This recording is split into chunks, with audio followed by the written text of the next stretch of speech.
Mark Friedman has a purpose. As managing partner and co-founder of Evolved Profits, he and his team have over 40 years of experience in helping businesses free up cash so that it can be reinvested into helping employees, growing the business, and creating positive social impact. He is a serial entrepreneur, CEO, and the best-selling author of Expense to Profit: Eliminate the Costs That Sabotage Your Growth. Mark loves helping companies create more profits while being an agent for change.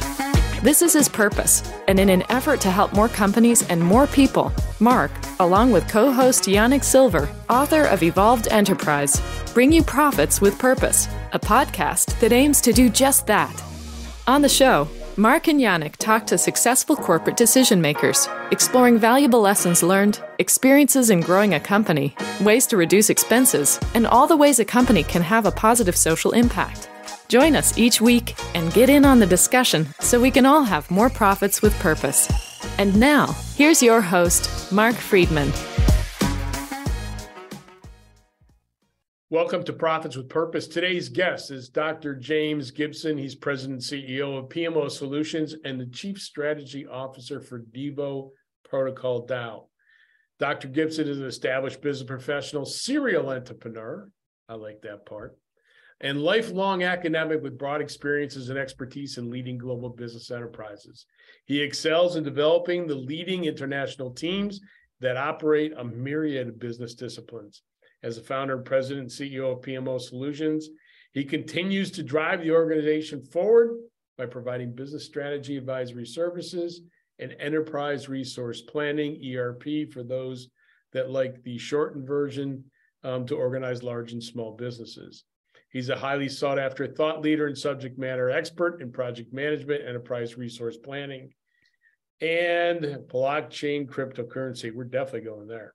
All right. He's an avid blockchain and cryptocurrency enthusiast and evangelist. He's a chief strategy officer for DeVo Protocol DAO, an organization dedicated to positively redefine global philanthropic and volunteering ecosystems utilizing blockchain technology. Something I have a deep passion for myself. Welcome to Profits with Purpose, Doc. Mark, it is an absolute honor and privilege and pleasure to be here. So thank you so very much for having me. Yeah, so let's get right into, let's talk about PMO and let's talk about what you guys do and the value that you add and how you help businesses be more successful. Absolutely, would love to. Well, PMO is a project that's been near and dear to my heart for several years now. PMO was a project that I actually created as a capstone for my MBA program. It was a project that, as I've been in the accounting world for a number of years, actually a large number of years, I was just really looking to bring formal project management into the professional services ecosystem. And at that point in time, when I set about creating PMO, project management was just a buzzword, much the same as blockchain and crypto is if we fast forward to today, at least when we're looking at the ERP professional services industry. So again, developing PMO was an attempt for me to bring formal project management methodologies and just the art of formal project management into the ERP ecosystem. Because prior to that, again, it was just a buzzword. Nobody was really understanding what formal project management was all about and how it can, in fact, really assure that projects can kind of get completed. You know, at least the intent was complete the project under budget and of course, be before the allotted time comes to fruition. So that was the impetus of creating PMO. It's had a lot of success, and that's my baby as we currently speak. You know, it's always interesting when somebody takes what they did in an academic environment and then moves it to the real world, because you know, it's been a tad bit since I was in the economic environment or the academic environment, like over 40 years. So we won't go much further than that. And what we learn in academics is very rarely able to be transferred to the real world. So let's talk about that and about how you grew your business and the challenges you had moving it from academics into a real world business situation. Absolutely. And yes, there's often a challenge. There's often, you know, a real kind of disassociation with academic versus real world. But in my particular case, I thought it was a fairly easy transition.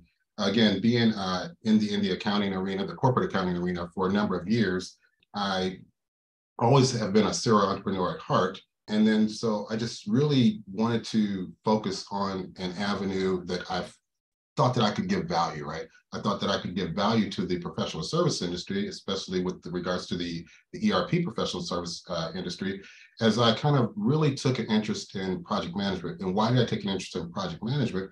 Well, being the entrepreneur, my company sells and implements ERP systems.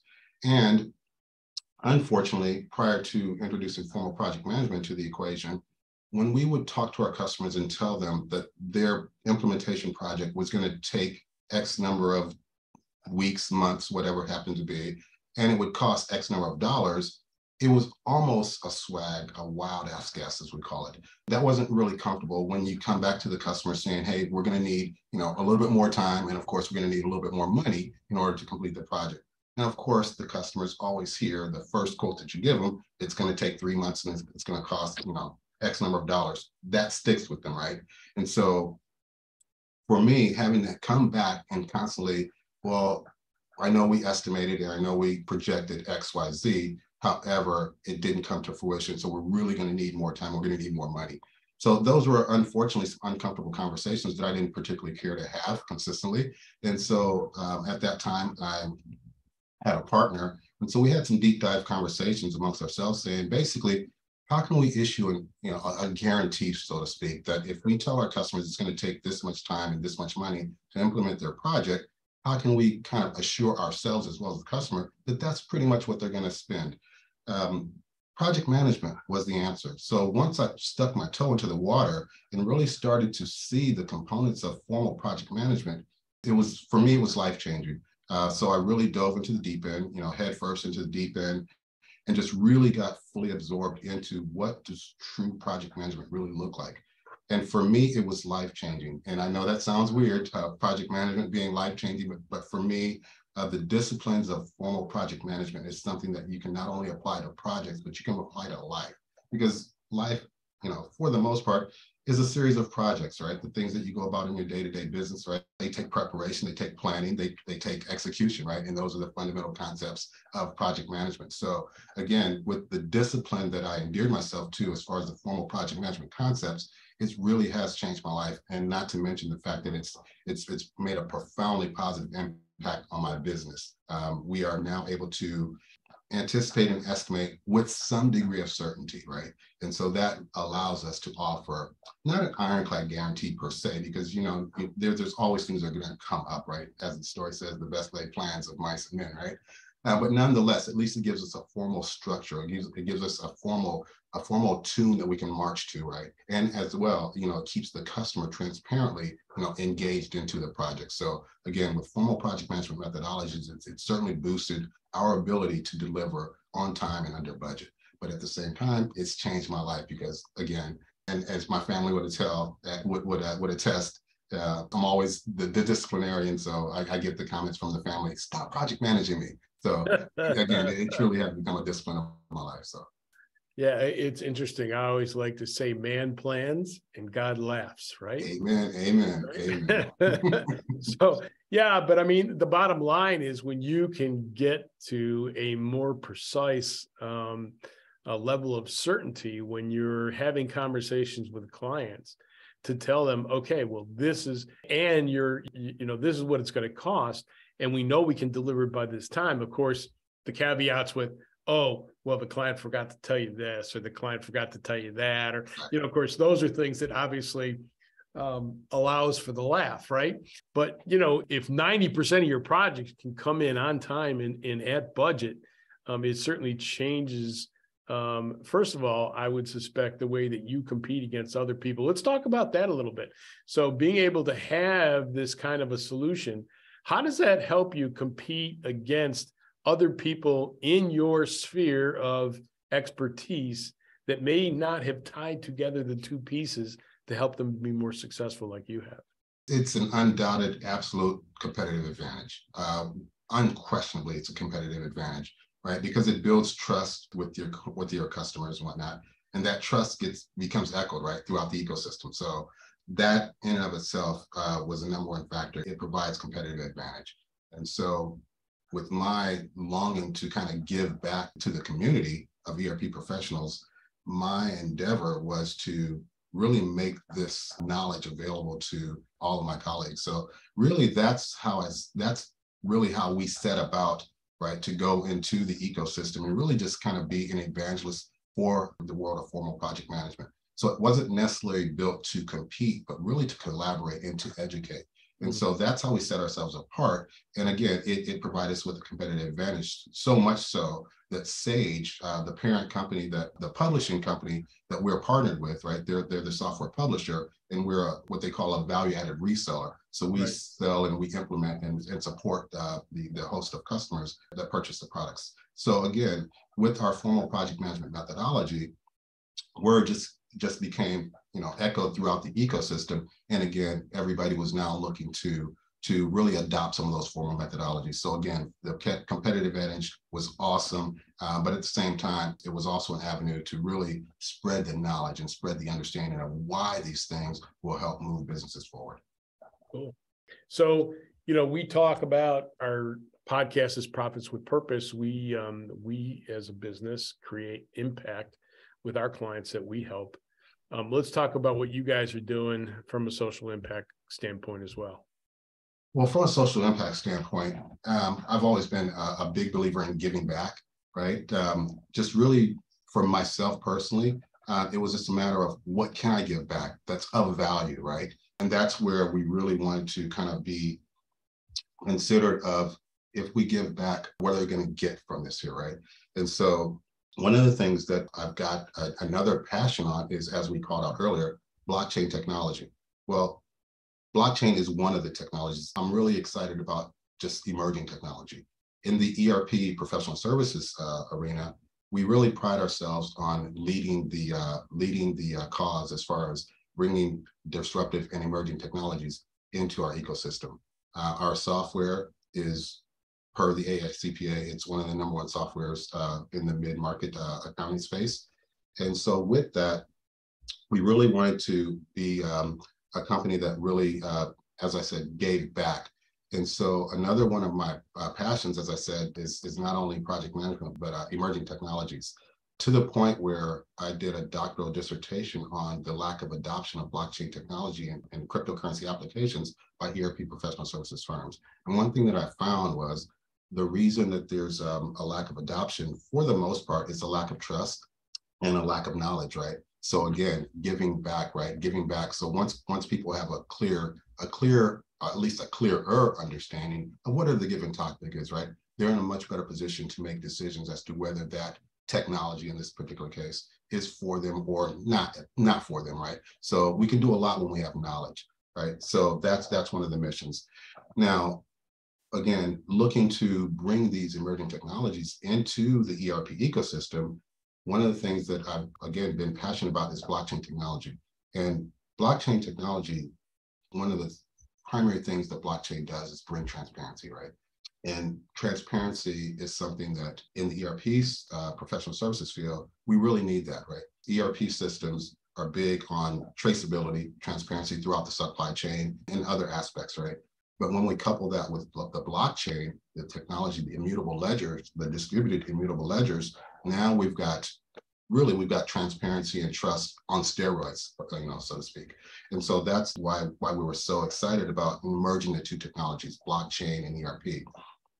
From a give back standpoint, we've created a new project where we're introducing into the ERP space, and this is the DeVo Protocol. What this project looks to do, it looks to redefine the ecosystem of volunteering and philanthropy. And how do we look to redefine that? Well, one of the big problems that we see in the current ecosystem of philanthropy, and just giving in general, is a lack of trust, right? A lack of transparency. As a donor, as a giver, I would love to know that the monies that I give to a given cause actually reach the intended purpose, right? And unfortunately, that's not often the case, or I shouldn't say often, but it's not always the case, right? And so what we are aiming to do with our new protocol and our new project is really shed some transparent light on the entirety of the transacting between the giver and the receiver of funds, right? So we've created a protocol called the DeVo platform, the DeVo Protocol, that allows volunteers, volunteer organizations, donors, and corporate sponsors to all transact in this ecosystem that we've created using cryptocurrency, a DeVo token, right, that powers the ecosystem. So philanthropy is a $2.3 trillion industry, right? And that's a lot of money floating around, right? And there are a lot of organizations that claim to, to be impactful, right? And what we want to do is we want to bring transparency, and we want to bring truth, right, in philanthropy. A lot of current day events are shedding a negative light, in the world of blockchain and cryptocurrency. So we're looking to really be the liaison that really facilitates trust in the philanthropy sector. So how are we doing that? As I said, we've created this platform, the DeVo Protocol, that takes volunteers. It rewards volunteers for their volunteering efforts. It records their volunteer hours on the blockchain. Oftentimes, individuals are in need of providing proof that they've performed X number of volunteering hours. So our platform allows that. At the same time, it allows donors to transparently give to various projects, and the funds are dispersed to the recipients by way of escrow smart contracts. And without getting overly technical, these smart contracts are built. The funds are locked in the smart contract, and they're released on a milestone basis. So at the completion of a given milestone, right, the donors are notified that the milestones have been completed. They now have the opportunity to go in and bear witness that, yes, that milestone has been completed to my satisfaction or not. And if they say it's not been completed to their satisfaction, then they have the option of requesting more proof, more evidence, or they ultimately have the option of saying, you know what, I don't like the project. And then they have the ability to request a refund of their donations. But again, all of this in the name of transparency and trust, right? So again, it uses blockchain technology. It uses smart contracts and whatnot. So it's really removing the trust of an individual or an individual organization or whatnot, and really putting the trust in the technology. So that's what we're really excited about. So we're passionate to the degree that we're focused on that. We're introducing that to our ERP ecosystem. And so we're really providing a platform where all these parties can come together and seamlessly transact, seamlessly interact, and everything is fully traceable from everybody's aspect. Everything is fully traceable by way of the blockchain, which is a public record. So any and everybody can go and verify and validate that corporation did what they said they were going to do. The volunteer organization did what they said they were going to do. The donors are confident that their funds got distributed to the intended recipients of their giving and whatnot. So it's really very impactful. So we're super excited because we're building a platform that's going to allow people to feel more confident. And once you feel confident, once you feel trustworthy that a mechanism is working to the degree that it's supposed to, then you feel confident in using that mechanism. So again, our protocol, we feel, is, I don't want to say the ultimate, but we feel at this moment in time, it really is the primary way that we feel that this age-old problem of truth and transparency in the world of philanthropy, we feel that that's going to be the best way to chip away at that and provide some transparency. So it's a global project. It's a very large undertaking, but we've got a lot of backing. We've got a lot of good partners that have jumped on in support of our project and whatnot. And so for the most part, that's what really excites me when I wake up, and it keeps me up very late because there's so much to do in bringing this to fruition. So it's really super exciting, but that is, again, our way of giving back, at the same time allowing people that would otherwise want to give back and participate in this giving endeavor, a platform where they feel confident that if they in fact do participate, then their participation will not be in vain. Yeah, that's really pretty cool because, like I said, part of our mission is giving back, and we know who we give back to, but as you said, is it really going to where it's intended? Because the transparency is only what they've told you, not what you see. Exactly. And so that brings it to a whole different level. And it's really exciting because what you've basically done is you've taken where things weren't, you created them to where they needed to be, and now you're adding another layer of what's now what they're calling Web 3.0, right? Yes. And I do have some knowledge because I know exactly what you're talking about.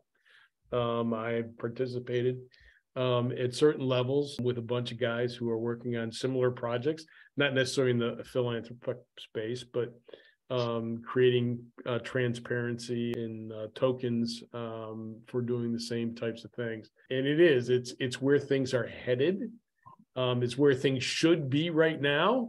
But, like you said, until people really understand or want to understand, it takes a little bit more time than I'm sure you or I or others that are proponents of this transparency really would love to see it, have been done yesterday, but it'll get there hopefully long before tomorrow. So I fully believe, and as long as I've got breath, coming out of these lungs of mine, I'm going to keep spreading the word, right? It's a passion project for me. It really allows the giving back, which I believe that there are more good people in this world than bad people. We've, unfortunately, good kind of takes the headlines. I'm sorry, bad takes the headlines and casts a negative light on the good intentions, right? And so, again, in my evangelic endeavors, really, it's all about just spreading the word and just really sharing knowledge. Because once people have a good understanding of what's real versus what's FUD, right? Then they're in better position to make decisions that are going to be impactful. And so that's again where we stand. And again, I'm kind of on this tour, right, to just kind of continue spreading the knowledge, just spreading the word, and just really just kind of being a conduit between the Web 2 and the Web 3 space, right? One of the things that we're looking to do is make this seamless, right? There's a big cliff of distrust, lack of understanding, as we've already talked about. And so how do we move this project forward, right, with all that distrust out there? Well, again, making it seamless, allowing the players in our ecosystem to really play without having to have any degree of understanding about what Web3 technology is about, right? Because it can be frightening, right? It can be a big hairy monster looking at you, right? If you don't understand it. So typically you just want to avoid it, right? And so we want to kind of humanize it, make it a little bit more friendly. It's not the boogeyman. It's something that once used correctly, it's going to really help bring positive change in a number of disciplines, right? Not just in the world of philanthropy and volunteering and whatnot, but in a number of disciplines, right, where we can bring trust and transparency. I really believe it's going to change the world from many angles, many aspects. Yeah, so cool. I mean, things today are moving so much faster than they used to. I'm sure you remember the days of when we used to hear you've got mail, right? and now it's like you've got the internet in your pocket, and it's and so I think the adoption and the understanding today, especially because I think the younger population actually does understand this a lot better than some of us older folks. So it takes us being hit over the head a few times, right, before we really get it through our skulls. Oh yeah, you can do things that way, right? Absolutely. But yeah, transparency is a big problem. And like you said, you always hear about the bad before you hear about the good, and there's a hell of a lot more good. But right. Good doesn't sell. Right. Media, right. Bad and hate sells media. So yes, unfortunately, we're stuck with that for a while until the world decides to be more transparent there too. But one of the favorite questions that I like to ask everybody I interview is, what's the best piece of advice you've ever been given? And if you attribute it to somebody, who would that be that you attribute it to? Wow, that's a great question. And I'm going to go ahead and just really bring it back home to me being a little kid and my mother telling me that, what, no matter how many times you get knocked down, you got to keep getting back up and standing up for what you believe in and keep pushing it forward, right? And so I've been taught that since I was a little toddler. That's still top of mind today, right? You just got to keep going. If you believe in it and if you're passionate about it, keep going forward with it. You're going to hear a lot of no's, right? But when you do hear that yes, right, it's going to be huge. So just have faith in yourself, have faith in whoever, whatever you call your God, right? Whatever light leads you, right? Just continue to trust that light, trust yourself, and positive things will happen. Cool. Absolutely cool. Mom's always good with that stuff, aren't they? You know, they're always good with that stuff.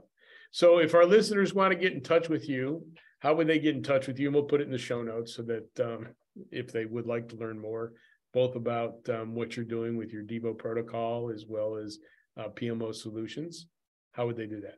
I'm all over the place. I'm all over social media. My LinkedIn has a lot of my contact information. I'm on all the social media channels, Instagram, Twitter, the whole nine. Even being an old guy like myself, right? Still playing in the social media games and whatnot. So certainly there, our website, devoprotocol.org versus PMO Solutions Inc.com. Any of those avenues will link you directly to myself. And again, if you're out there strolling around in the blockchain and in crypto space, I'm out there. I'm out there for sure. So please, I welcome any hellos. I welcome any tags or what have you. Again, my thing is to just continually spread the word. So I would be happy to talk to anybody that's got any inkling of questions, any inkling of doubts or whatnot. Be happy to talk to you in detail about, this thing is going to happen. This digital transformation won't be stopped. So we just got to prepare ourselves. Absolutely. It's coming, and it's probably coming faster than anybody thinks. Amen. There you go. Well, Doc, thanks. I really appreciate you being on Profits with Purpose and wish you the best of success in all your endeavors and look forward to talking to you again. This has been awesome. Thank you so much, Mark. I really appreciate it. To the audience out there, thank you guys. Appreciate you. Look forward to talking with you again, Mark. Cool. Thanks for listening to this episode of Profits with Purpose. Don't forget to subscribe. And if you are interested in reducing the expenses of your business, creating positive social impact, or contributing to the show, reach out to Mark or Yannick with Evolved Profits by emailing podcast@evolvedprofits.com or visiting the website www.evolvedprofits.com.